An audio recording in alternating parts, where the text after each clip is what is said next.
చాలా సంతోషము మీరందరూ ఇక్కడ ఉన్నందువరకు. ఆన్లైన్లో ఉన్న వారికి కూడా మీరు ఇక్కడ ఉన్నందుకు చాలా సంతోషము. ఒకసారి మనందరూ చేతులు తట్టి క్లాప్ చేస్తాం అప్పుడు ఆన్లైన్లో ఉన్న వాళ్ళకి కూడా. అదేవిధంగా మన ప్రొడక్షన్ టీం కూడా ఒకసారి ఇవ్వండి చేతులుగా తట్టి. అండ్ కెమెరా పర్సన్ కానీ మన సంఘము ఈరోజు మంచిగా చేసిన బిడ్డలకు ప్లస్ మన వర్షిప్ కూడా చాలా బాగా చేశారు. వాళ్ళు కూడా ఒకసారి చేతులు తట్టి ఒకసారి మనం అందరము అభినందిస్తాము. మీరు ఇక్కడ ఒకసారి మొట్టమొదటిసారిగా ఉన్నట్టయితే నా పేరు ఫిలిప్ సుందర్. ఇక్కడ సిజెస్ లైఫ్ ఇంగ్లీష్ చర్చ్ స్టార్ట్ చేస్తాం ఎప్పుడో ఒకప్పుడు. స్టార్ట్ చేసినప్పుడు నేను ఎప్పుడు అనుకోలేదు మన తెలుగు సంఘం ఎప్పుడన్నా స్టార్ట్ అవుతుందని. తెలుగులో ఎప్పుడు నేను స్టార్ట్ చేయలేదు కాబట్టి అనిపించలేదు. కానీ ఎందుకో దేవుడు ఒక 4 years నుంచి ప్రేరేపణ ఇచ్చినాడు అనమాట. తెలుగులో కూడా మనము ఆరాధన ప్రారంభిస్తే చాలా బాగుంటుంది ఇక్కడ అని. అప్పుడు నాకు దేవుడు ఏం చూపించాడంటే ఇండియాకి తీసుకెళ్ళడము అవకాశం ఇచ్చాడు. ఇండియాలో క్రూసేడ్స్ చేయడము, ఇండియాలో చాలామందికి తెలుగులో కూడా ప్రార్థనలు చేయడము, అట్లా దేవుడు నన్ను నడిపించి ఈరోజు అద్భుతంగా మనకు ఈ యొక్క గొప్ప అవకాశం దేవుడు ఇచ్చినాడు.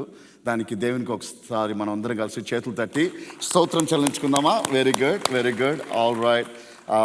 సో మీరు ఆ వీడియోలో చూసిన విధానం చేశారు. మన ఉద్దేశము ఈ సంఘము ఎందుకు ప్రారంభించాలి అని. ఒకసారి మనం ఎప్పుడైనా ఏదైనా ప్రారంభించినప్పుడు మనకు లేనిపోని ఆలోచనలు వస్తుంటుంది. ఒరే వీళ్ళు ఎందుకు చేశారు, వీళ్ళకు ఎవరితోన్నా కాంపిటీషన్ చేస్తున్నారా, లేకపోతే వీళ్ళు నిజంగా దేవుడు నడిపించి చేస్తున్నారా, అలాంటి ఆలోచనలు కూడా ఉంటాయి. అందుకోసం మీరు కొద్దిగా ప్రార్థన చేస్తే మీకే దేవుడు అవి నెరవేరుస్తారని దేవుడు మీకు అవి చూపిస్తాడని నేను నమ్ముతున్నాను. నిజంగా దేవుడు ఇచ్చిన ఆ 3 ప్రణాళికలు ఏంటంటే మనము క్రీస్తులో వెతకాలి. ఎందుకంటే మనకు మన లాంగ్వేజ్ అనేది మనకు ఉన్నప్పుడు అదొక విధమైన అండర్స్టాండింగ్ ఉంటుంది. మీరు గమనించండి, మన తెలుగు వాళ్ళందరూ కలిసి మాట్లాడుకున్నప్పుడు ఆ యొక్క అండర్స్టాండింగ్ కానీ అదొక విధమైన కనెక్షన్ కానీ మనకు ఇంగ్లీష్ వాళ్ళతో మాట్లాడినప్పుడు సరిగా ఉండదు. నేను ఫస్ట్ అమెరికాకు వచ్చినప్పుడు ఇంకా ఆఫీస్లో ఇంగ్లీష్లోనే మాట్లాడాలి కాబట్టి ఇంగ్లీష్లోనే మాట్లాడుతున్నప్పుడు చాలా స్ట్రెస్గా ఉండేదన్నమాట. అరే ఇది ఎలా మాట్లాడాలా, ఎలా చేయాలా. మన తెలుగులో అనుకో, మనం టకటక తెలుగులో మాట్లాడుస్తాము, పట్టించుకోము. ఒకరోజు ఏం చేశానంటే వచ్చిన కొత్తలో తెలుగు ఎక్కువ మాట్లాడుతున్నాము కాబట్టి తెల్లలతో కూడా తెలుగు మాట్లాడడం స్టార్ట్ చేశారన్నమాట. వాళ్ళు నన్ను చూసి ఏం మాట్లాడుతున్నావు నువ్వు అని. కానీ అప్పుడు ఆ షిఫ్ట్ చేసుకోవాల్సి వచ్చింది. దాన్ని తెలుగులో మాట్లాడటము, ఇంగ్లీష్లో మాట్లాడటము నేర్చుకొని ఇంగ్లీష్లోనే ఉద్యోగం చేయడం అవన్నీ నేర్చుకున్నాము. కానీ మన ఇంటికి వచ్చినప్పుడు లేకపోతే మనము ఫెలోషిప్లో ఉన్నప్పుడు మీరు గమనించండి, నేను గమనిస్తుంటాను అనమాట. మనము భోజనము చేసేటప్పుడు అందరూ తెలుగులో మాట్లాడుకున్నప్పుడు వాళ్ళకి అదొక విధమైన కాంతి ముఖంలో, ఒక విధమైన ఆనందం ముఖంలో. ఎందుకంటే తెలుగు భోజనం చేస్తూ తెలుగులో మాట్లాడుకోవాలి. మనందరూ కలిసి తెలుగు భాషకు ఒక మంచి చేతులు తట్టి మంచి ఒక దేవునికి మహిమపరుస్తామా? ఎందుకంటే తెలుగు అనేది ఒక గొప్ప విషయము.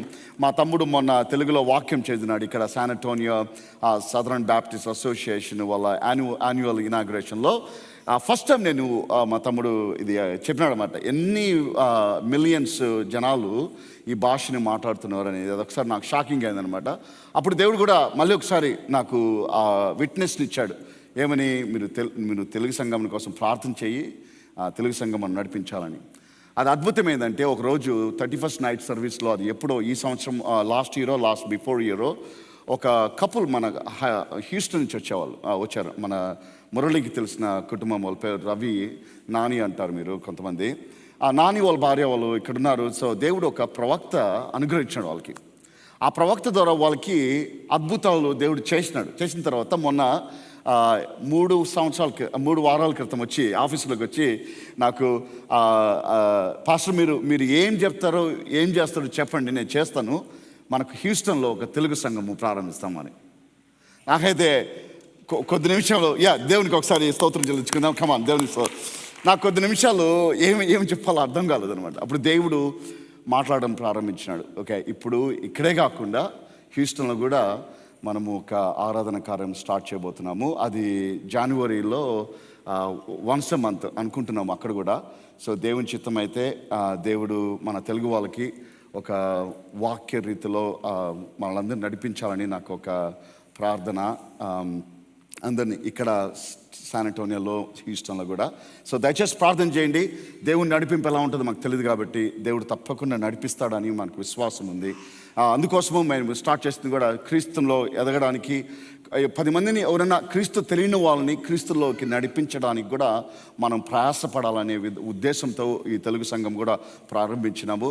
మరి ముఖ్యమైన విషయం ఏంటంటే మన తెలుగు బిడ్డలు ఇక్కడ పెరుగుతారు. బిడ్డలకి అమ్మా నాన్న మాట్లాడుకోవడం తెలుసు. ఇప్పుడు ఏమవుతున్నారంటే బిడ్డలు తల్లిదండ్రులని ఇంగ్లీష్ కరెక్ట్ చేయడానికి కూడా సిద్ధంగా ఉన్నారన్నమాట. ఆ స్టేజ్లో ఉన్నారు. ఎందుకంటే వాళ్ళకి పాపం అర్థం కాదు, వీళ్ళు ఇక్కడ పుట్టి ఇక్కడ పెరిగినారు కాబట్టి మనం ఎంత దూరం వచ్చినాము, మనం ఎలా కష్టపడ్డాము, మన పడిన బాధలు ఏంది, అవన్నీ వాళ్ళకి ఏమీ అర్థం కాదు అన్నమాట. వాళ్ళు టక్కనే మీరు ఇట్లా చెప్పకూడదు అట్లా చెప్పకూడదు అని మనకు చెప్పడానికి స్టార్ట్ చేస్తారు. అందుకోసం నేను అనుకున్నానంటే మనకు తెలుగు కల్చర్ అనేది ఒకసారి మనం డెవలప్ చేసుకున్నామంటే మన బిడ్డలకు కూడా ఆ యొక్క హంబుల్నెస్ వస్తుంది. ఒక నెమ్మదిగా ఒరే పక్కోళ్ళకి తెలియనప్పుడు వాళ్ళని కరెక్ట్ చేయడం ముఖ్యం కాదు, వాళ్ళతో కూడా అర్థం చేసుకోవడం ముఖ్యమనే ఆ యొక్క కల్చర్ కూడా మనం తీసుకురావాలనే ఉద్దేశంతో కూడా, అదేవిధంగా మన తెలుగు బిడ్డలు కూడా తెలుగు మాటలు వింటూ, తెలుగు వాక్యము వింటూ, తెలుగులో ఆరాధన వింటూ, తెలుగు పాటలు పాడుతూ. ఈరోజు నా తమ్ముడు కూతురు అషి అసలు తెలుగు సరిగా రాదు, తెలుగు రాదు, మాట్లాడినప్పుడల్లా నాకు నవ్వుస్తామాట. కానీ ఈరోజు ఆ బిడ్డ కూడా ఇక్కడికి వెళ్ళి నిలబడి తెలుగులో పాడడం చాలా సంతోషంగా ఉంది కదా. ఒకసారి దేవునికి చేతులు తద్దామా. సో అది అనమాట, మనం చూడాల్సినవి చాలా ఉన్నాయి కాబట్టి మనం తప్పకుండా మనం ముందుకు నడిచి 10 మందిని దేవుని యొక్క నడిపింపులో నడిపించాలనే విశ్వాసం మాకుంది. సో నేను ఒక 15 నిమిషాలు మీతో వాక్యము పంచుకుంటాను. దాని తర్వాత మీకు ఎవరికైనా ప్రేయర్ రిక్వెస్ట్ ఉన్నా, ఒకవేళ ప్రార్థన చేయించుకోవాలనుకున్నా మీరు దయచేసి ఆల్టర్కి రండి, తప్పకుండా నేను ప్రార్థన చేస్తాను. తర్వాత మనకు లంచ్ ప్రొవైడ్ చేస్తారు మన తెలుగు ఫెలోషిప్కి. ఒకసారి మురళి అందరికీ టీంకి ఒకసారి చేతులు తట్టి మనం అందరూ చేతులు తట్టి అభినందిస్తాము. వాళ్ళు కూడా మనకు భోజనాలు అరేంజ్ చేశారు. మీరు మొట్టమొదటిసారిగా ఉన్నట్టయితే మరొకసారి మీకు రిమైండ్ చేస్తున్నాము, ప్రతి నెల జనవరి నుంచి 2వ ఆదివారము సెకండ్ సండే 6 గంటల నుంచి 7:30 వరకు మన టీం డిసైడ్ చేసినారు. అవన్నీ టైం కానీ ఆ డేట్ కూడా నాకు అసలు ఐడియానే లేదు. మనం ఈ తెలుగు ఆరాధన పెట్టుకుంటామనే ఆ ఐడియా కూడా నాకు లేదనమాట. క్రిస్మస్ చేద్దామని అన్నారు ఎవరో, సరే చేద్దామన్నాను. ఆ కాల్ మనందరూ టీంలో కలిసి కాల్లో ఉన్నప్పుడు వాళ్ళు మనము ఆరాధన కూడా ఎందుకు స్టార్ట్ చేయకూడదు అని అన్నప్పుడు నాకు సరే ఇంకా ఆల్రెడీ దేవుడు చెప్తున్నాడు కాబట్టి చేద్దామని మేము స్టార్ట్ చేస్తున్నాము. సో ఎవ్రీ సెకండ్ సండే మీరు ఒకసారి ఒక 10 మందికి ఇక్కడ ఆ శాన్ అంటోనియోలో ఉండేవాళ్ళు కానీ ఆన్లైన్లో కూడా ఒకవేళ మనకి ఇండియాలో ఎవరైనా మీకోలు ఉండి వాక్యంలో ఎదగాల, మనము దేవుని వాక్యంలో స్థిరపడాలా అనే ఆశ మీకు ఉంటే దయచేసి సంఘం గురించి 10 మందికి చెప్పండి, 10 మందికి పిలవండి, కొత్త వాళ్ళని పిలవండి. సో దట్ మనకు దేవుడు వాళ్ళని ఆత్మను రక్షించడానికి కృప మనకు దొరుకుతుంది. సో ఈరోజు మనము క్రిస్మస్ అనే సంబరాన్ని మనం అందరము చూస్తున్నాము, నేర్చుకున్నాము, చాలా వరకు చదువుకున్నాము, పాటలు విన్నాము, ఎన్నో మనము నేర్చుకుంటున్నామన్నమాట.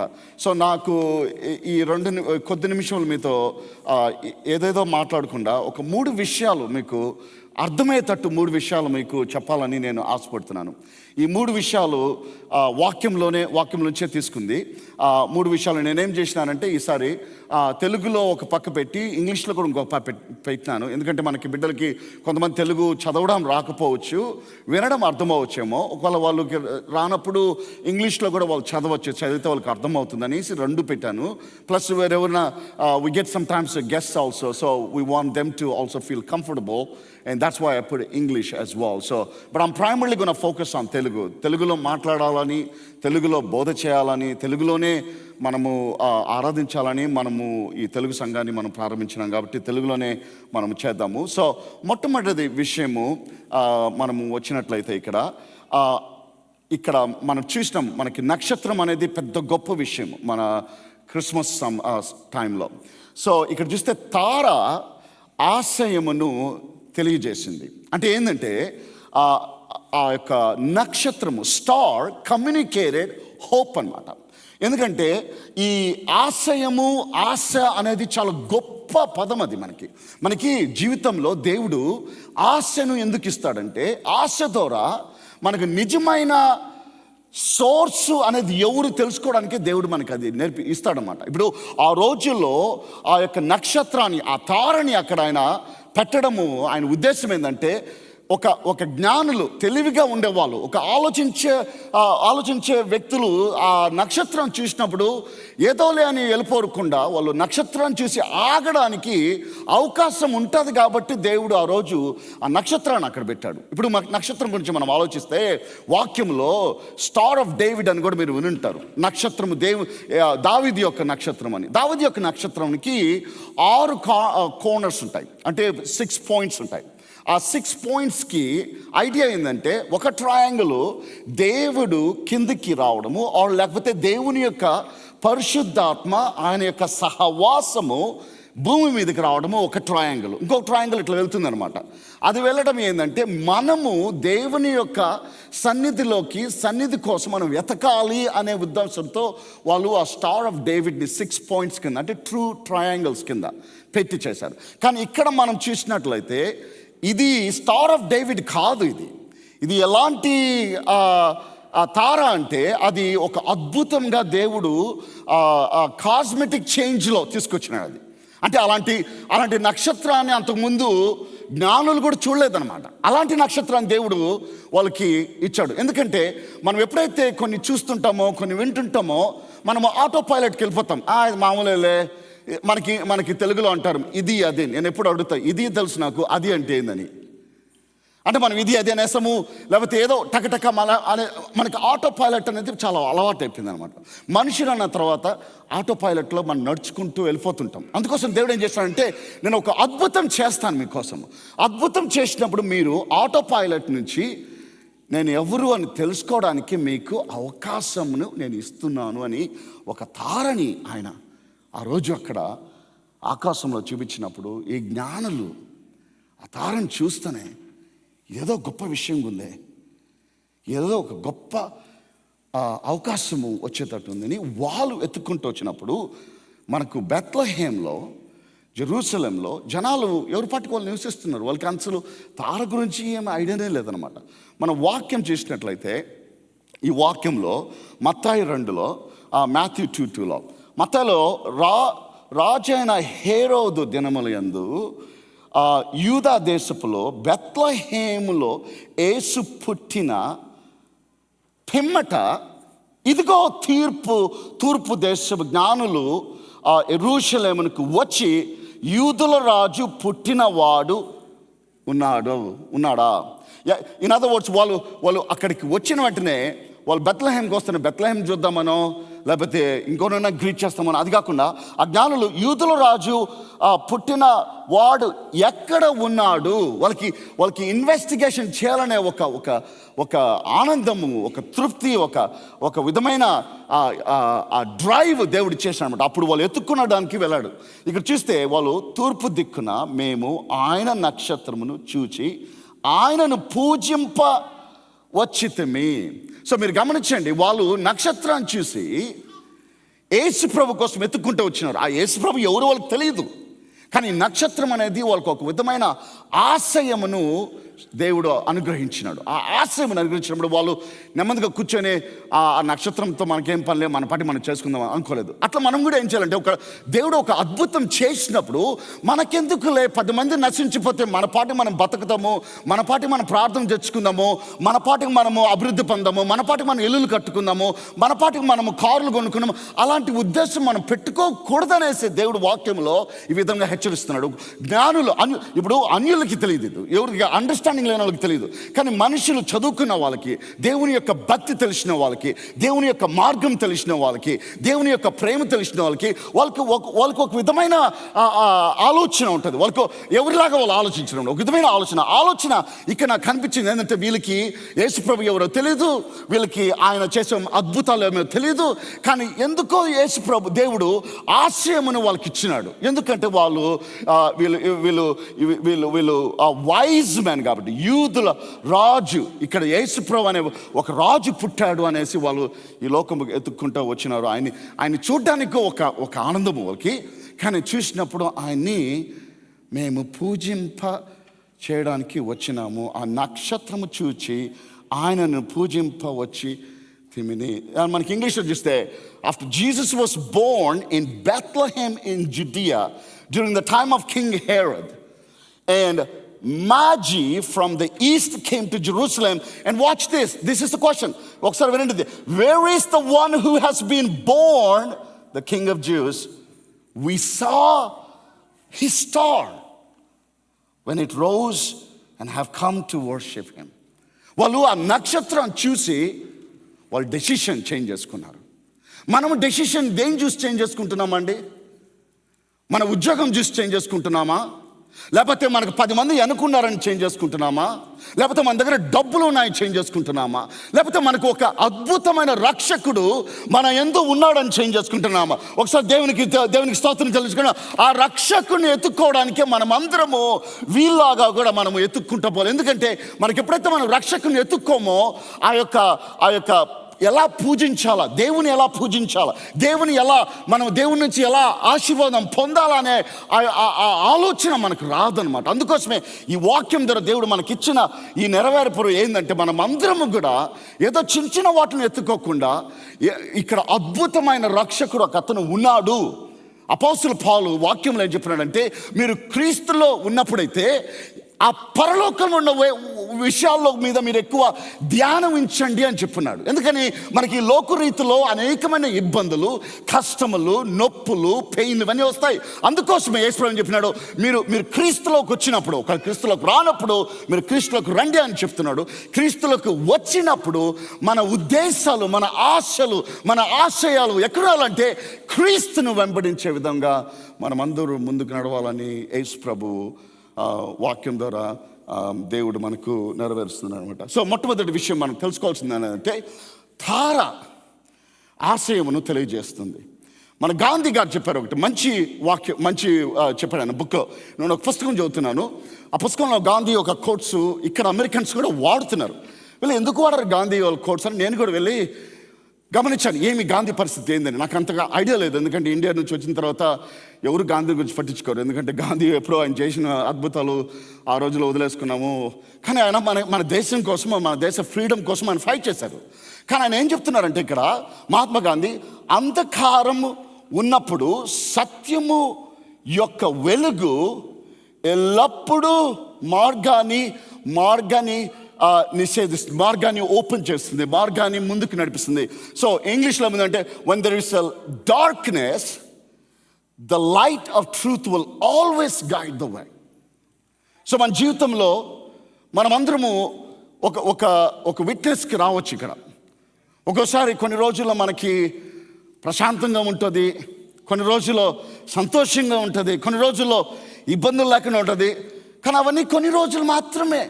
ఎందుకంటే మనము ఒక ఇబ్బందుల్లోకైనా వెళ్తుండొచ్చు, లేకపోతే మనం ఇప్పుడు ఒక ఇబ్బందులైనా ఉండుండొచ్చు, లేకపోతే మనం ఇబ్బందులోంచినైనా బయటకు వస్తుండొచ్చు.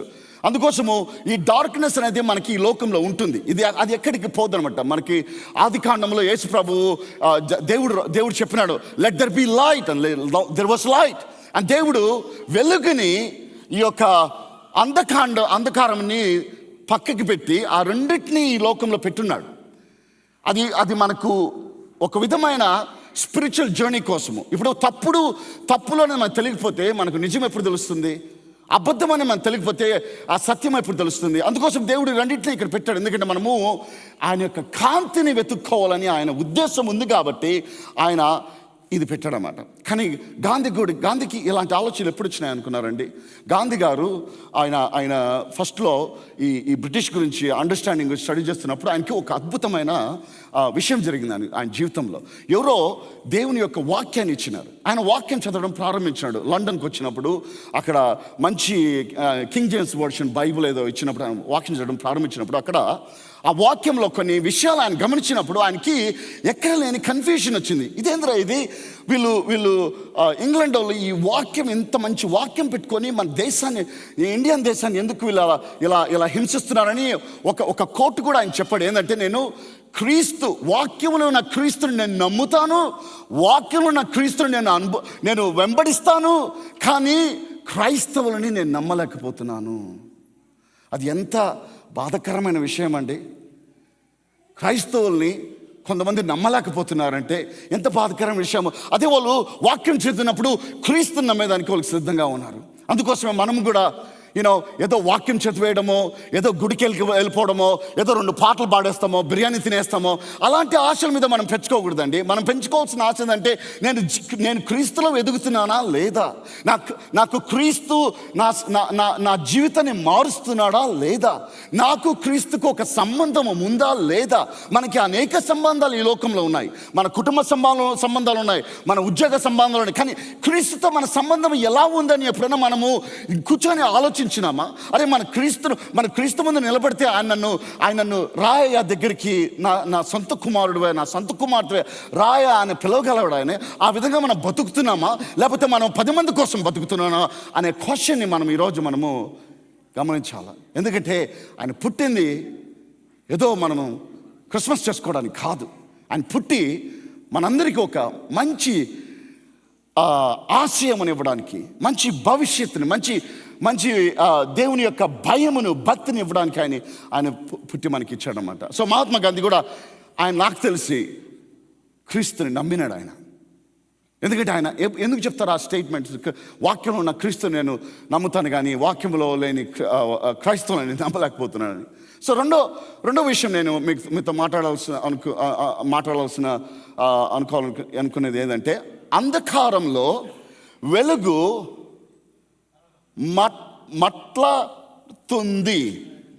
మాట్లాడుతుంది. So in other words, in the middle of darkness light speaks. మనము అనేక విధంగా మనం మాట్లాడతాం. కొంతమంది, నేను ఫస్ట్ ఇండియా నుంచి ఇక్కడికి వచ్చినప్పుడు, మనకి ఇండియాలో ఇది ఉంది కదా, ఎవరైనా చెప్తున్నప్పుడు మనము ఇలా అనేస్తుంటాం. అంటే దాని ఉద్దేశం ఏంటంటే, నాకు అర్థమైంది కదా, మనకు అర్థమైంది. సో ఇక్కడ అమెరికాలో వాళ్ళు ఇలా అంటారు కదా. సో మొట్టమొదటిసారి నేను ఒక బాస్తో మా జాబ్లో ఫస్ట్ నేను మాట్లాడుతున్నప్పుడు ఆయన చెప్తున్నాడు అనమాట, Philip, I want you to do ABCD. This is what we're going to do. We're going to do, this way. And I was standing there. So అక్కడ నిలబడుకొని ఆయన చూస్తూ ఇలా అంటున్నాను. సో అతను ఏం చేస్తున్నాడంటే, సేమ్ సెంటెన్స్ని, ఒకే సెంటెన్స్ని 2-3 సార్లు రిపీట్ చేస్తున్నాడు. నాకు అర్థం కాలేదు ఎందుకు ఇలా రిపీట్ చేస్తున్నాడు. ఆయన రిపీట్ చేసినప్పుడల్లా ఇలానే అంటున్నాను అనమాట. ఆయనకి టైర్డ్ వచ్చేసి, Philip, I want you to stop nodding your head. నేనేమనుకున్నా అంటే, మీకు నేను చెప్పింది అర్థం కావట్లేదేమో నేను రిపీట్ చేస్తున్నాను. నేనేం చెప్తున్నాను, అయ్యా మీరు చెప్పింది నాకు బాగా అర్థమవుతుంది, అందుకోసం నేను తల ఊపుతున్నాను అని.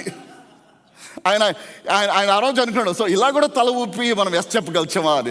మీరు మా ఇండియాలో ఇలా కూడా తల ఊపి ఎస్ చెప్తారని. సో ఆయనకి 2-3 క్లిప్స్ చూపించాను అనమాట, మూవీ క్లిప్స్లో. అంటే డైలాగ్ చెప్తున్నప్పుడు I got it. So he loved it so much. ఎందుకంటే ఇప్పుడు మాట్లాడటం అనేది మనము అనేక విధంగా మనం కమ్యూనికేట్ చేస్తాం.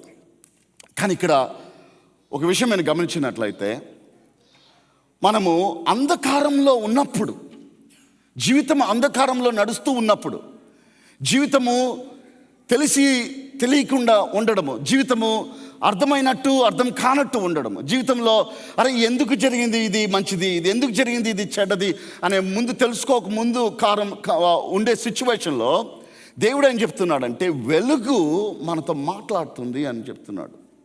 ఈ వెలుగు ఎంత గొప్ప వెలుగు అంటే, వాళ్ళు నక్షత్రాన్ని చూసి ఆయన్ని వెళ్ళి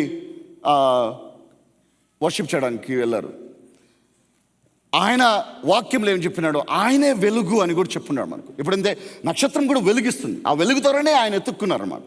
మనం కూడా ఆ వెలుగు ద్వారానే మనం కూడా ఎత్తుక్కోగలం. ఎప్పుడైతే మనకు అంధకారంలో ఇబ్బందులు ఉన్నప్పుడు, మనకి ఎవరితో మాట్లాడితే మనకి సొల్యూషన్ దొరుకుతుందో కొంతమందికి మనకు తెలియకపోవచ్చు అన్నమాట. ఒకసారి మన కుటుంబంలో వాళ్ళతో మాట్లాడలేము, ఎందుకంటే వాళ్ళు కూడా అంధకారంలో ఉన్నారు. లేకపోతే ఇంకొకరితో మాట్లాడతామంటే వాళ్ళు ఇంకా అంధకారంలో. ఎవరితో మాట్లాడుకుంటాము, ఎవరికి చెప్పుకుంటాం మన బాధ, ఎవరికి చెప్పుకుంటాం మన నొప్పి, ఎవరికి చెప్పుకుంటాం మన ఇబ్బందులు. అప్పుడే మనకు అర్థమయ్యాల్సిన విషయం ఏంటంటే, ఆ అంధకారంలో వెలుగు అనేది మీకోసం వెయిట్ చేస్తూ ఉంటుందన్నమాట. ఎప్పుడైతే మనం దేవుని తట్టు మనం తిరిగి, తండ్రి నాకు నా అంధకారంలో నేను ఇక్కడ ఒక బానిసగా నేను ఇక్కడ బలి అవుతున్నాను, నాకు ఏ పక్క తిరగాలో తెలియట్లేదు నాయన. మనం ఎప్పుడైతే ఆయన ప్రోత్సహిస్తామో ఆ సమయంలో వెలుగు అనేది ఒక అద్భుతమైన స్వరం అవుతుంది మనకు. వెలుగు అనేది ఒక అద్భుతమైన మంచి అవుతుంది మనకి. ఇప్పుడు ఇక్కడ యెషయా 9:2 రాసింది అనమాట, ఐజియా 9:2. ఇక్కడ ఏం రాస్తున్నాడు? చీకటిలో నడుచు జనాలు గొప్ప వెలుగును చూచి ఉన్నారు. ఒక నిమిషం మనం ఇక్కడ గమనిస్తామా? ఏదో వెలుగు చూడలేదు వాళ్ళు. వెలుగు చూడటం అంటే అది మంచిదే కదా. ఇప్పుడు ఎందుకంటే మనకి జెనసిస్లో దేవుడు చెప్పినాడు అనమాట, లెట్ దెర్ బి లైట్, వెలుగు రా అని. వెలుగు వచ్చిందన్నమాట. వెలుగు వచ్చినప్పుడు దేవుడు వెలుగును చూసి చాలా సంతోషపడ్డాడు. కానీ ఇక్కడ ఆ వెలుగు గురించి చెప్పట్లేదు ఆయన. అదే వెలుగు ఇంకా గొప్ప రీతిలో చెప్తున్నాడు ఈయన ఐజయా. ఏం చెప్తున్నాడంటే, చీకటిలో నడుచు జనాలు గొప్ప వెలుగు చూచినారు. మనమందరం చెప్తామా? గొప్ప వెలుగు చూచినారు. మళ్ళొకసారి చెప్తామా? గొప్ప వెలుగు చూచినారు.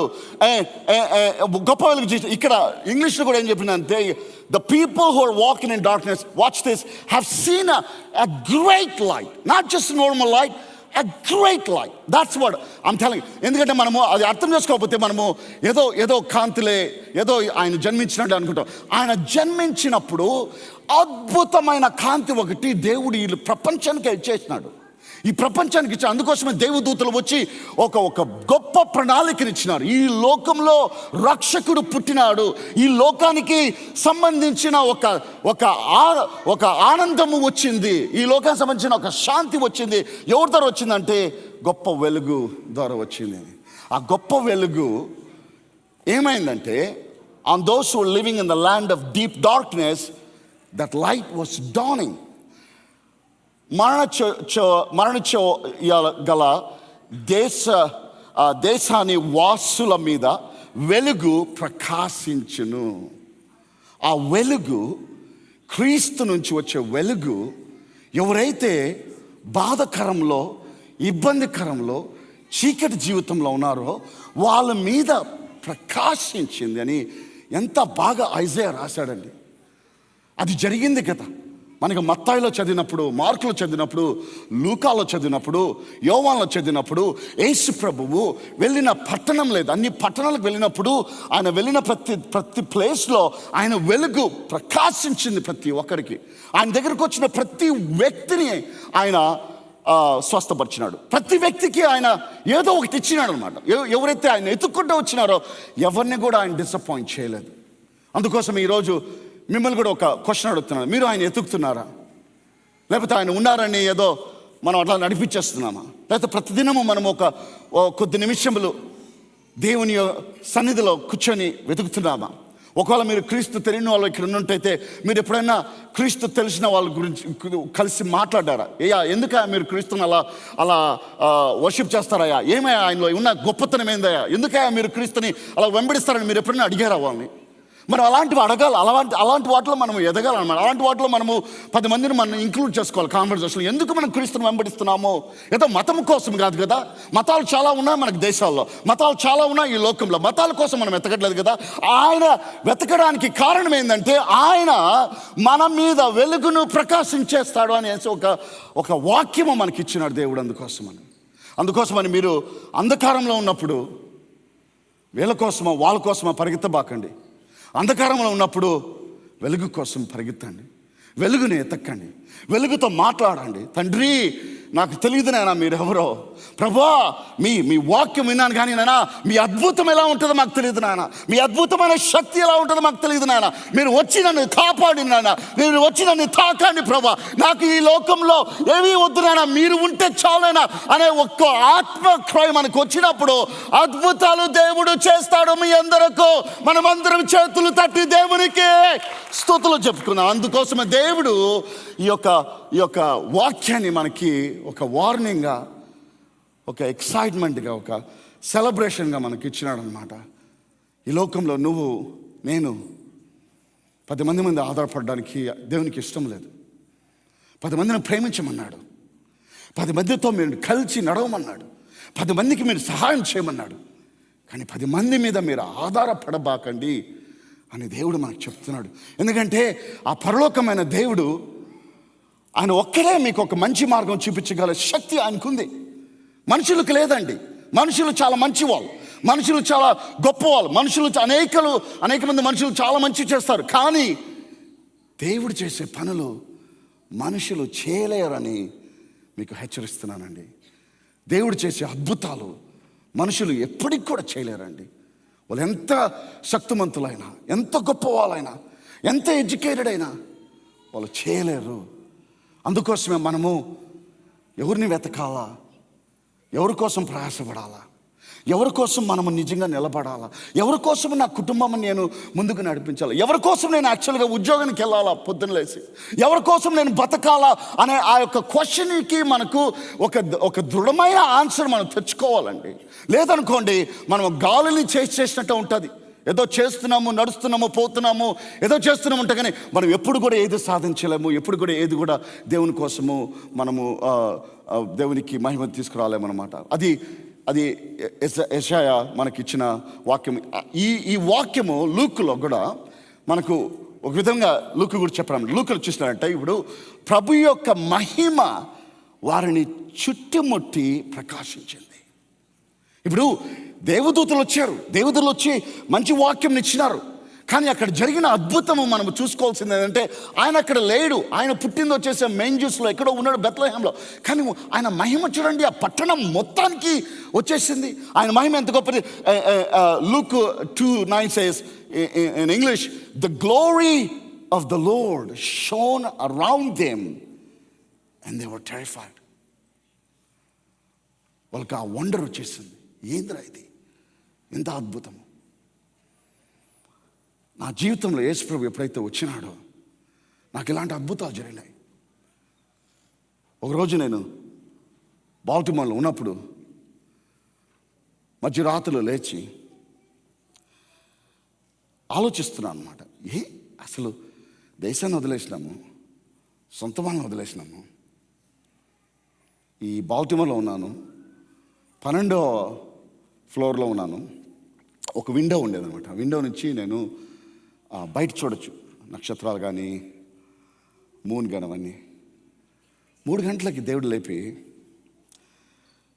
ఈ యొక్క క్వశ్చన్ మీద నన్ను వేధించినాడు. చాలాసేపు వేధించినాడు. అది వెళ్ళిపోతుంది అనుకున్నా, క్వశ్చన్ వెళ్ళదు. 4 అయింది వెళ్ళదు, 5 అయింది వెళ్ళదు. నాకు ఒక పక్క చిరాకు, పండుకోలేదే, నేను పండుకోవాలా, లేచి మళ్ళీ నేను ఉద్యోగానికి వెళ్ళాలి. ఆ చిరాకులు అప్పుడు దేవుడు ఒకటే అడుగుతున్నాడు, ఎందుకు వచ్చావు బాల్టిమోర్కి, నీ ఉద్దేశం ఏంది? మనకు ఒక ఉద్దేశం ఉంటుంది, ఏదో డబ్బులు సంపాదించుకోవాలా, ఏదో ఒకటి చేసుకోవాలి, కుటుంబంకి ఏదో చేయాలా, లేకపోతే ఏదైనా బిజినెస్ చేసుకోవాలా, ఇలాంటి ఆలోచనలు ఉన్నాయి. కానీ నాకు అసలు దేవుని ఎత్తకాలని, దేవునికి ఏమైనా చేయాలని ఆలోచనే లేదు నాకు అప్పుడు. కానీ ఆయన ఏం చేశాడు, ఆయన మన హృదయం తెలిసిన గొప్ప దేవుడు ఆయన. ఇప్పుడు గొర్రెపిల్లలను కాచుకునే ఆ షెపర్డ్స్ కోసం ఎందుకే దేవుడు దేవదూతలను పంపించాడండి? వాళ్ళకి ఏమైనా వాక్యం తెలుసా? లేదే. వాళ్ళకి ఏమైనా బోధ చేయడం తెలుసా? లేదే. లేకపోతే వాళ్ళు ఏమైనా మంచి వాళ్ళ మనకు తెలియదే.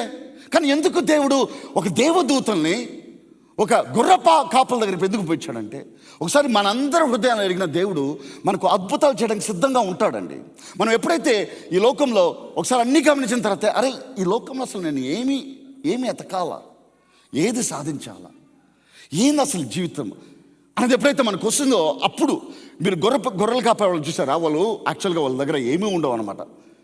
వాళ్ళ దగ్గర ఐప్యాడ్, ఇప్పుడైతే ఐఫోన్లు అవన్నీ ఉంటాయనుకోండి, ఆండ్రాయిడ్స్ అంతా. ఆ రోజుల్లో వాళ్ళు చెట్లు చూసుకోవడమో, లేకపోతే గొర్రెలను చూసుకోవడమో, ఒకరినొకరు మాట్లాడుకోవడమో, వాళ్ళ సోదరులు చెప్పుకోవడమో, ఏదో చేసుకుంటుండే వాళ్ళు. కానీ ఏమవుతుందంటే, ఎంతకాలం మాట్లాడుకుంటారండి?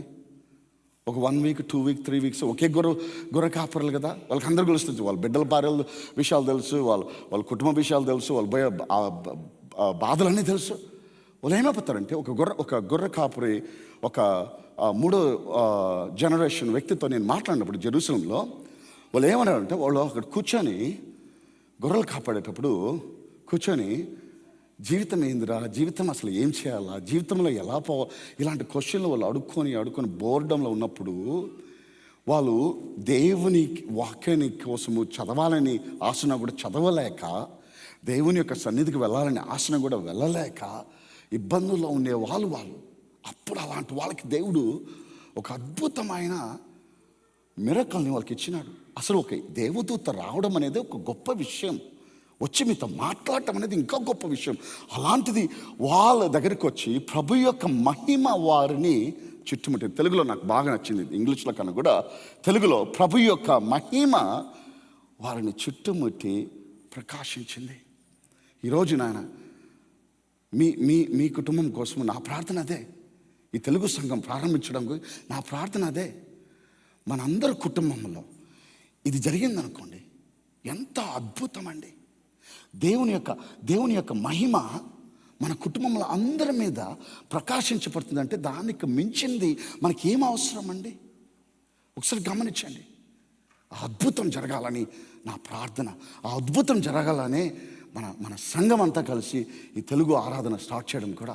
ఇలాంటి అద్భుతాలు మనం జరిగినప్పుడు మనం ఏం చేస్తామంటే మనలో మనం పెట్టుకోము, మనలో దేవుడు ఏదో మనం 10 మందికి వెళ్ళి చెప్తాము, మన క్రీస్తు ఈ లోకంలో ఆయన వెలుగుగా ఉన్నాడు, ఆ యొక్క క్రీస్తు నా జీవితంలో వచ్చి నా జీవితాన్ని మార్చాడు, ఈ క్రీస్తు ద్వారానే నా జీవితం ముందుకు నడుస్తుందనే ఒక గొప్ప ప్రకటన ఒక విట్నెస్ను మనం క్రియేట్ చేసుకోవచ్చు అనమాట. ఎందుకంటే మన ఉద్దేశము ఆయన మహిమ మన కుటుంబంలోకి రావాలని, మన ఆశ ఆయన మహిమ మన కుటుంబంలోకి రావాలని.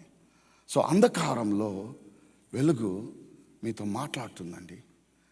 మీరు కానీ వినగలిగితే ఆ వెలుగు తప్పకుండా మీతో ఒక అద్భుతం చెప్తుంది, ఒక అద్భుతాలు చెప్తారు. సో 3వ విషయం మనం గమనించినట్లయితే, వేదన లేకపోతే, కష్టము లేకపోతే అగ్ని పరీక్ష లేదండి. వేదన లేకపోతే, ఒకవేళ కష్టము మనం వద్దనుకుంటాం, ఎవరు కష్టం కోసం ప్రార్థన చేయరు. కష్టం అంటేనే మనకు భయం వేస్తుంది, కష్టం అంటేనే మనకు ఒక విధమైన ఇరిటేషన్ వస్తుంది, నాకు వద్దు నాయన, కష్టాలు వద్దు నాయన. కానీ మన తండ్రి కష్టాలని ఉపయోగించుకొని మీకు ఒక గొప్ప అభివృద్ధిని ఇస్తాడు, ఒక గొప్ప అవకాశాన్ని ఇస్తాడు. పవిత్ర సాక్ష్యమునకు ఖర్చు. మనందరము ఒక పవిత్రంగా బతకాలని ఉద్దేశం ఉండొచ్చు, ఒక క్రైస్తవులుగా ఉన్నప్పుడు మనకు ఆ యొక్క ఆలోచన ఉండొచ్చు. అది చాలా ఖర్చు అవుతుందండి. దేవుని విషయంలో అన్నీ చీప్ కాదండి. రక్షణ చాలా ఉచితంగా ఇచ్చాడు మనకు. కానీ ఒక పవిత్రమైన జీవితము బతకాలంటే ఖర్చు అవుతుందండి. జీవితం ఖర్చు అవుతుంది. కొన్నిసార్లు నీ బిడ్డలతో మాట్లాడలేవు, కొన్నిసార్లు నీ భార్యతో మాట్లాడలేవు, కొన్నిసార్లు నీ భర్తతో మాట్లాడలేవు, కొన్నిసార్లు 10 మందితో నువ్వు మాట్లాడలేవు. ఎందుకంటే దేవుడు ఏదో గొప్ప కార్యం చేస్తున్నాడు నీ హృదయంలో కాబట్టి నువ్వు అందరితో కలవలేవు. ఎందుకంటే ఆయన పవిత్రపరుస్తున్నాడు మిమ్మల్ని. కాబట్టి మీరు దానికి అగ్ని పరీక్షకి మీరు సిద్ధపడాల్సి వస్తుంది. దేవుని యొక్క అద్భుతమైన కాలింగ్ ఏంటంటే ఏదో ఒక గొప్ప బోధకుడు అవడం కాదు. దేవుని యొక్క అద్భుత కాలం ఏంటంటే ఏదో మిరకల్స్ చేస్తారు, సైన్స్ అంటారు, అది కాదండి. ఆయన అద్భుత కాలం ఏంటంటే మన జీవితంలో పిలుపు ఏంటంటే పవిత్రమైన జీవితం మనలో ఉంది. మనం పవిత్రంగా ఉన్నామా? ఎందుకంటే మనకి తెలుగులో సినిమా రంగము మన తెలుగు వాళ్ళని నాశనం చేసేసింది.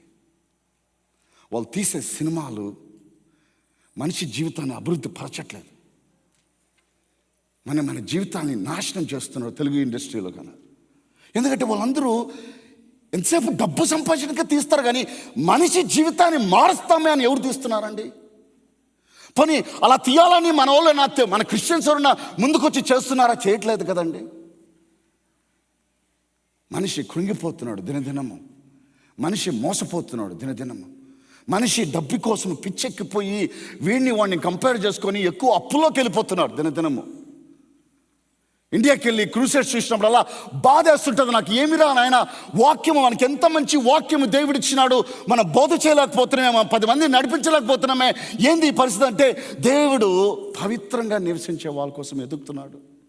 అయ్యా మీరు నా కోసం వెళ్ళగలుగుతారా? అయ్యా మీరు నా కోసం ఒక సినిమా తీయగలుగుతారా? అయ్యా మీరు నా కోసం ఒక వాక్యాన్ని వాళ్ళు 10 మందికి చెప్పి నడిపించగలుగుతారా? ఇప్పుడు మనకి ఇండియాలో కూడా చాలామంది బోధకులు, మంచి బోధకులు ఉన్నారు, చాలా మంచి గొప్ప బోధకులు ఉన్నారు. కానీ అన్ని బోధకులను కూడా మనకి అసలు మనం ఇంకా సర్ఫేస్నే మనం స్క్రాచ్ చేయలేదు ఇండియాలో. అందుకోసం మన సంఘం కూడా ప్రతి సంవత్సరం ఏదో కొద్దిగా మన తట్టు మనకు తోచింది మనం చేయాలనే మా ఉద్దేశం కూడా అదే అన్నమాట. మనకు 500 మంది పాస్టర్స్కి వాళ్ళకి అట్లీస్ట్ ఇలాంటి వాక్యరీతులుగా నడిపించి అరే ఎలా ఆలోచించాలా నువ్వు ఒక నాయకుడిగా ఎలా ఆలోచించాలి, ఒక కాపురిగా ఎలా ఆలోచించాలి, ఇవన్నీ కూడా మేము ఎందుకు నేర్పిస్తున్నాం అంటే ఒకవేళ వీళ్ళ ద్వారా కొన్ని కుటుంబాలు కొన్ని పట్టణాలు కనీసం కొన్ని విలేజెస్ మారుతాయనే ఆ విశ్వాసము దేవుడు మాకు ఇచ్చినాడు. విశ్వాసంతో మేము ముందుకు నడుస్తున్నామంట. సో మనం గమనించిన విషయం ఏంటంటే ఇక్కడ నో పెయిన్ నో ఫైర్. అందరికీ దేవుని యొక్క అభిషేకం అవసరం. మనమందరం వాడపడాలని ఎంతో తృప్తి ఉంటుంది, ఎంతో ఆశ ఉంటుంది. కానీ మీరు ఖర్చు పెట్టడానికి రెడీగా ఉన్నారా? మీ జీవితాన్ని ఇవ్వడానికి రెడీగా ఉన్నారా? లేకపోతే ఏదో నడిపించేస్తామని అనుకుంటున్నారా? ఒకటైతే సత్యం అండి, ఈరోజు మనం ఇక్కడ ఉంటాము, రేపు మనం ఇక్కడ ఉండము. కానీ మనం ఉన్నాము అని తెలియపరచాల్సింది ఎలా అంటే దేవుని యొక్క సేవలో, దేవుని యొక్క మహిమలో, దేవుని యొక్క పవిత్రమైన జీవితంలో మనం ఎప్పుడైతే నడుస్తామో మన చుట్టుపక్కల వాళ్ళకి తెలుస్తుంది మీరు ఏదో ఒక శక్తి ఉంది అని. నేను ఇక్కడ ఉద్యోగం చేసేటప్పుడు ఒక ఆమె పేరు లొరానా, మీకు స్టోరీ చెప్పుంటాను ఇంగ్లీష్లో. ఆమెకి అసలు వాక్యమో తెలియదు, ఏమీ తెలియదు. నేను లంచ్ టైంలో నా బైబిల్ నేను తీసుకొని బయట కూర్చొని చదువుతూ నేను భోజనం చేసేవాడిని. తను వచ్చి కూర్చుంది. వస్తాను నేను కూడా కూర్చోబెట్టి వాక్యం నేర్పించాను. నేను యోవాను వాక్యము, కలాషన్స్ వాక్యం నేర్పించిన తర్వాత తను కూర్చొని ఏడుస్తుంది. అరే ఎందుకు ఏడుస్తున్నావు అంటే ఎందుకో తెలియట్లేదు ఫిలిప్, మీరు చెప్తున్నప్పుడు బాధ, దిగులు, తెలియలేని ఒక ఎమోషన్ వస్తుంది నాలో.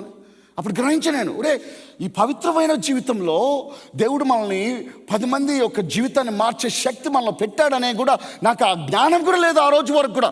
ఆ రోజు తెలిసింది ఫస్ట్ సార్, అరే దేవుని వాక్యం ఇంత అద్భుతమైన విచిత్రం ఉందా అనేసి ఆ రోజు నాకు అర్థమైంది. ఆ రోజు నుంచి ఆ అమ్మాయి వాక్యం చదవడము, దేవుళ్ళు నడవడము ప్రారంభించినప్పుడు నేను చెప్పేదాన్ని, అమ్మ మీరు సంఘంకి వెళ్ళండి, ఆదివారం పూట సంఘంకి వెళ్ళి 10 మందితో కలిసి వాక్యాన్ని చదవండి, వాక్యాన్ని నేర్చుకోండి అంటే, లేదు ఫిలిప్ మీరు ఎప్పుడైతే సంఘం స్థాపిస్తారో అప్పుడు వస్తాననింది. ఇప్పుడు మన 10 సంవత్సరాలు అయింది సిజేసి లైఫ్ సంఘం స్థాపించబడి. ఆ అమ్మాయి మన కిడ్స్ మినిస్ట్రీలో లీడర్గా పనిచేస్తుంది. ఒకసారి చేతులు తట్టి ఆ అమ్మాయికి మన స్తోత్రం నేర్చుకున్నాం. ఆ అమ్మాయి చెప్పిందంటే ఒక భవిష్యత్తుని మాకు అనుగ్రహించాడు దేవుడు అని. ఒక్కొక్క జీవితం మారడానికి ఒక్కొక్క జీవితం అవసరం అండి. మనం ఎంతసేపు బోధకుల మీద ఆధారపడి వాళ్ళు ఏదో చేస్తే మనం తీసుకుని వెళ్ళిపోదాం అనుకుంటాం. కానీ మనం ఏం చేయాలా? మనం ఏం చేస్తే మన దేశము, మన కుటుంబము, మన కమ్యూనిటీ బాగుపడుతుంది అని ఎప్పుడైనా మనం ఆలోచించామండి? మనందరికీ మంచి టాలెంట్స్ ఉన్నాయండి. మనందరూ బీటెక్లు చేసుకొని, ఇంజనీరింగ్ చేసుకొని, మాస్టర్లు చేసుకొని ఇక్కడికి వచ్చినామంటే అది ఎంతో అద్భుతం అండి. ఈ లోకంలో మనం ఏదో ఉద్యోగం కోసం రాలేదండి. మనం ఏదో ఒక ఆశ దేవుడు ఇచ్చాడు మనకు, ఒక ప్రణాళిక దేవుడు ఇచ్చాడు. దాన్ని ఎత్తుక్కోవాలి. మనం ఎత్తుక్కొని, నేను మీకు ఏ విధంగా సహాయపడాలి తండ్రి? నా జీవితాన్ని వృధా చేయడానికి నాకు ఇష్టం లేదు, నా బిడ్డల జీవితాన్ని వృధా చేయడానికి నాకు ఇష్టం లేదు. ఏ విధంగా నేను సహాయపడితే మీ రాజ్యానికి మహిమ వస్తుందని ఎప్పుడైతే మీరు ఎత్తుక్కుంటాడో దేవుడు మిమ్మల్ని పవిత్రపరచడానికి ఆయన సిద్ధంగా ఉంటాడండి. ఆయన పవిత్రపరచడాన్ని వెతుకుతున్నాడు. కానీ ఆ ఖర్చు మనం పెట్టగలమా? 10వ ఇవ్వడానికి ఆలోచిస్తాం. దేవునికి ఏదైనా చందా ఇవ్వడానికే ఆలోచిస్తాం. దేవుని సేవలు చేయడానికి ఆలోచిస్తాం. ఎందుకు ఆలోచిస్తున్నారండి? మనం ఆలోచించకూడదండి. దేవుడు పిలిచినప్పుడు మనం సంతోషంగా వెళ్ళాలి. ఎందుకంటే ఆయన అనేవాడు లేకపోతే నేను ఈరోజు ఇక్కడ ఉండలేమండి, ఉండము కూడా. ఒకసారి దేవునికి చేతులు తట్టి స్తోత్రం చెల్లించుకుందామా? ఆయన లేకపోతే మనం ఇక్కడ ఉండలేమండి. సో మనమందరం కూడా ఒక కాస్ట్ అనేది మనం ఇవ్వడానికి సిద్ధపడాలి. ఇంకొక ఆత్మ కోసము, ఇంకొక కుటుంబం కోసము ఒక కాస్ట్ అనేది మనం ఇవ్వాలి. ఆ పుష్ప సినిమా 2వ రిలీజ్ అయితే ఆ కుటుంబం ఫస్ట్ రోజు వెళ్ళి చూడడానికి, ఆ ఫ్యాన్ షో చూడడానికి ఎవరో చనిపోయిందంట. ఎవరో మనకి ఇండియాలో పాస్టర్ అతను పంపించినాడు, ప్రార్థన చేయండి అని కుటుంబం కోసం. సార్ ప్రార్థన చేస్తున్నాం అంటే ఎలా అయిపోతుందంటే జీవితము మన వాళ్ళకి ఏది ఎత్తకాలో కూడా తెలియట్లేదండి. ఏదేదో ఎత్తుక్కుంటున్నారు, ఎక్కడో తృప్తి వస్తుందని వెళ్తారు అని చివరికి వాళ్ళ జీవితమే నాశనం అయిపోతుంది. అందుకోసమే యేసు ప్రభు వచ్చి నేను వెలుగును, ఈ లోకంలో ఎవ్వరూ అలాంటి వెలుగు ఇవ్వరు అని ఆయన ఎంతో గొప్ప రీతిగా మనకు చెప్పినాడండి. మనం ఎప్పుడైతే మనం నమ్ముతామో మనం ఒకరికి వెలుగుగా తయారవుతామో, మనం ఒకరికి ఒక మంచి వెలుగుగా ఈ లోకంలో మనం ముందుకు నడవచ్చండి. సో ఇక్కడ మత్తాయి 2:16 చూసినారంటే హేరోద్ వాజ్ ఫ్యూరియస్. ఆయనకి హేరోద్ జ్ఞానులు అతనిని మోసం చేశారని తెలుసుకున్నప్పుడు అతను కోపంతో ఎండిపోయాడండి. దేవుడు పుట్టినప్పుడు కూడా కొంతమంది చాలా కోపంతో ఉన్నారు. ఈ క్రిస్మస్ సమయంలో కూడా కొంతమంది కోపంతో ఉంటారు. ఈ యొక్క మంచి సంబరం జరుగుతున్నప్పుడు కొంతమంది ఇబ్బందులు ఉంటారు, కోపంలో ఉంటారు. అలా ఆయన కూడా కోపంలో, ఆయన ఒక నాయకుడు కోపంలో ఉన్నాడు. అలా ఏమైందంటే ఆ రోజు ఆయన ఏం చేశాడంటే ఆ కోపంలో, అయ్యా మీరు వెళ్ళి చిన్న బిడ్డలు 2 సంవత్సరాల కన్నా కింద ఉండే 2 సంవత్సరాల కన్నా తక్కువ ఉండే చిన్న బిడ్డలు చంపేయండి అని చెప్పారు. జెరూసలేంలో ఆ రోజు 30 నుంచి 40 బిడ్డల వరకు చనిపోయారు ఒక వ్యక్తి కోపంలో నడవడానికి. ఎందుకయ్యా మన కోపం మనల్ని నాశనం చేస్తుందండి. మన కోపం మనల్ని ఎప్పుడూ ఆశీర్వదించదండి. మనం ఎందుకు కోపగించుకుంటున్నామండి?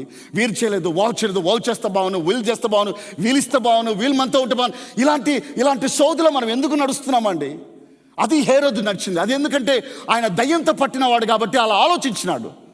క్రీస్తు పుట్టింది ఎంత గొప్ప విషయము, ఎంత మంచి విషయము.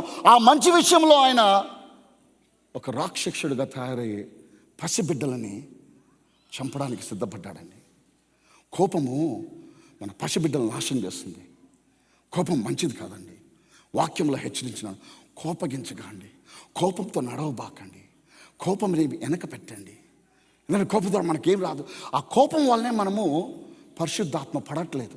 కోపం వల్లనే దేవుడు మనల్ని ముందుకు నడిపించలేకపోతున్నాడేమో.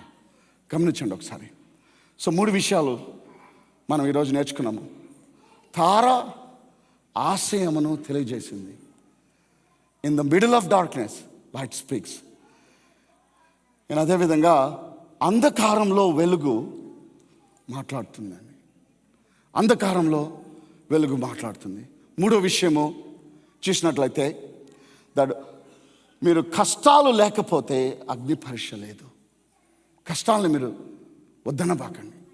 ఒకవేళ దేవుడు కష్టం ఇస్తున్నప్పుడు ఆయన మీద భారం వేసి నడిస్తే ఒక అద్భుతమైన అవుట్కమ్ వస్తుంది దాని ద్వారా.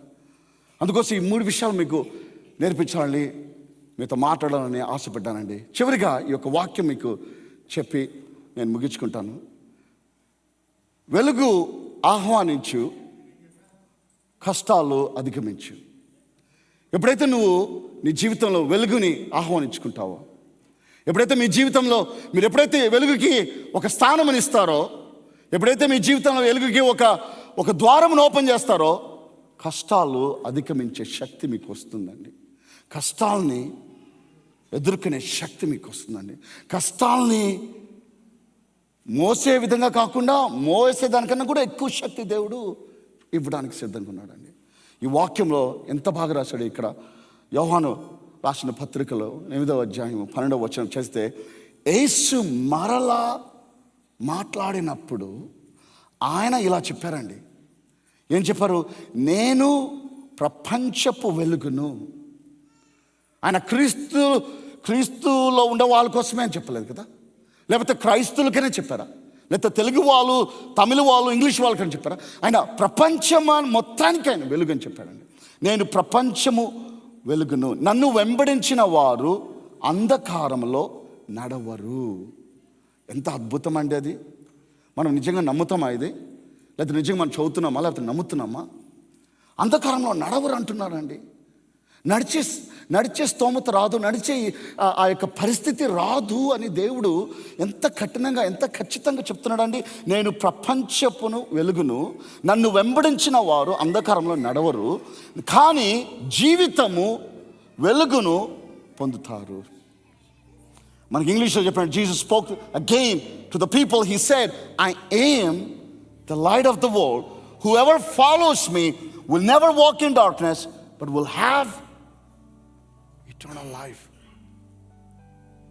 అందుకోసమే మనం ఈరోజు ఇక్కడ ఈ క్రిస్మస్ చేసుకుంటుంది. అందుకోసమే మీరు సిటీలో చూస్తే లైట్స్ అన్నీ పెడతారు కదా. ఎందుకు పెడతారా అండి? ఆ లైట్ రిప్రజెంటేషన్ ఎవరంటే యేసు ప్రభు అండి. ఈ క్రిస్మస్ ట్రీ రిప్రజెంటేషన్ ఎవరండి? యేసు ప్రభు అండి. వాక్యంలో రాసింది, ఆయన సిలువ చెట్టు నుంచి తీశారు. మనకి జెనసిస్లో ఉన్న గార్డెన్లో ఒక ట్రీ ఉండేది, tree of knowledge in good and evil. దేవుడు చెప్పినాడు దాని తాకపాకు, కానీ ట్రీ ఆఫ్ లైఫ్ ఇంకోటి ఉంది. ఆ ట్రీ ఆఫ్ లైఫ్ గురించే మనం సింబలైజ్ చేయడానికే క్రిస్మస్ ట్రీలు ఇవన్నీ పెట్టి మనము చూస్తాం. ఏదో అది డెకరేషన్ కాదండి. ఆయన వెలుగుని అర్థం చేసుకోవడానికి. సో ఇప్పుడు మీరు ఇక్కడ ఉండి ఆ వెలుగుని మీరు అంగీకరించలా లేదంటే ఇంతవరకు ఈ యొక్క 2 నిమిషంలో మీరు నాకు ఫుల్ అటెన్షన్ ఇస్తే మిమ్మల్ని ఆ వెలుగులోకి నడిపించాలని నా ఆశ అండి. మనందరం ఒకసారి కళ్ళు మూసుకుందాం. కళ్ళు మూసుకొని ఈరోజు మీరు ఉన్న వాక్యంలో ఏమి అర్థమైందో ఒకసారి గ్రహించండి. కళ్ళు మూసుకొని ఈరోజు మీరు ఉన్న వాక్యంలో ఏమి మీకు నిజంగా హృదయంలోకి వచ్చిందో ఒకసారి గమనించండి. ఏమి వచ్చిందో ఏమి రాలేదో అది మీకు దేవునికి మధ్యలో ఉన్న విషయం అది. కానీ ఒక పాస్టర్గా నేను చెప్పాల్సింది ఏంటంటే, మీరు విశ్వాసంతో వెలుగుని ఆహ్వానించేస్తేనే మనకు కష్టం అర్థమవుతుంది, జీవితం అర్థమవుతుంది, బతుకు అర్థమవుతుంది. మనం ఎప్పుడైతే ఆ వెలుగుని మనం ఆహ్వానించమో మనకు జీవితమే అర్థం కాదండి. ఆ వెలుగుని ఆహ్వానించమని అడుగుతున్నాను నేను. మతమును మార్చమని అడగట్లేదు, మతమును ఎంచుకోమని అడగట్లేదు, క్రీస్తుని ఎంచుకోమని అడుగుతున్నాను. క్రీస్తు మన వెలుగు, క్రీస్తు ఈ లోక రక్షకుడు, మన వెలుగు. ఆ వెలుగు నేను ప్రపంచాన్ని మొత్తానికి వెలుగు అన్నాడు ఆయన. అద్భుతాలు ఇక్కడ చూశాను, ఆఫ్రికాలో చూశాను, డొమినికన్ రిపబ్లిక్ చూశాను, హండూరస్లో చూశాను, మిడిల్ ఈస్ట్లో చూసాము, ఇండియాలో చూసాం. ఈ అద్భుతాలన్నీ ఎలా జరుగుతున్నాయంటే ఆయన వెలుగు అంత గొప్ప వెలుగండి. ప్రపంచం మొత్తానికి షైన్ అయ్యే వెలుగు ఆయన. నేను ఈ ప్రపంచాన్ని వెలుగునాయను. నన్ను వెంబడించిన వారు అంధకారంలో నడవరు. ఒకవేళ నువ్వు అంధకారంలో ఉంటైతే నా స్నేహితురాలా, ఈరోజు రాత్రి ఈ విషయం మీరు గమనించండి. ఆయన వెలుగు మీ జీవితంలోకి రాబోతుంది. ఆయన వెలుగు మీ జీవితాన్ని తాకబోతుంది. ఒక చిన్న ప్రార్థన చేసుకుందాం. తర్వాత నేను కూడా ఇక్కడ ఉంటాను. మీకు ఏదైనా ప్రార్థన, ఒకవేళ మీరేమైనా అంధకారంలో ఉండి అయ్యా మాకు ఒక చిన్న ప్రార్థన చేయండి అన్న కూడా నేను తప్పకుండా చేస్తాను. కానీ ఇప్పుడు ఈ విషయంలో ఈ యొక్క పరిస్థితిలో ఒకవేళ మీరు ఒక అంధకారంలో వెళ్తున్నట్లయితే ఈ వెలుగుని మీరు ఆహ్వానించండి. మీరు నోరు తెరిచి భయముతో భక్తితో ఒక చిన్న ప్రార్థన చేసుకుందామా? చెప్పండి. తండ్రి, నా హృదయము, నా ఆత్మ, నా తలంపులు మీవే ప్రభువా. నా జీవితంలోకి రండి నాయన. నా హృదయాన్ని తెరవండి ప్రభువా. నా హృదయాన్ని తాకండి ప్రభువా. మా పాపములను క్షమించండి నాయన. నా పర్సనల్ పాపములను క్షమించండి ప్రభువా. మీరు ఆ శిలువ మీద నా కోసం పడిన వేదన నాకు తెలుసు నాయన. ఆ వేదన ద్వారా నాకు స్వస్థతనిచ్చాడు ప్రభువా. ఆ వేదన ద్వారా నా పాపములకు పరిష్కారం ఇచ్చినారు నాయన. నన్ను క్షమించండి ప్రభువా. మీ వాక్యంలో నడుచుకునేదానికి కృపనివ్వండి తండ్రి. మీ సహవాసంలో నడుచుకునేదానికి కృపనివ్వండి నాయన. మీ వెలుగుని మా కుటుంబం మీద ప్రకాశింపచేయండి తండ్రి. మీ వెలుగుని నా జీవితం మీద ప్రకాశింపచేయండి ప్రభువా. మీ వెలుగుని నా ఉద్యోగం మీద ప్రకాశింపచేయండి ప్రభువా. మీ వెలుగుని నా సేవ మీద ప్రకాశింపచేయండి నాయన. మీ వెలుగుని నా శరీరం మీద ప్రకాశింపచేయండి తండ్రి. మీ వెలుగు లేకపోతే నేను చూడలేను నాయన. నా జీవితాన్ని మార్చండి ప్రభువా. నా జీవితాన్ని ముందుకు నడిపించండి ప్రభువా. మిమ్మల్ని నమ్ముకొని ముందుకు నడుస్తున్నాను తండ్రి. యేసు పరిశుద్ధ నామంలో అడిగి వేడుకుంటున్నాం ప్రభువా. ఆమేన్, ఆమేన్. ఒకసారి దేవునికి చేతులు తట్టి స్తోత్రం చెల్లించుకుందామా?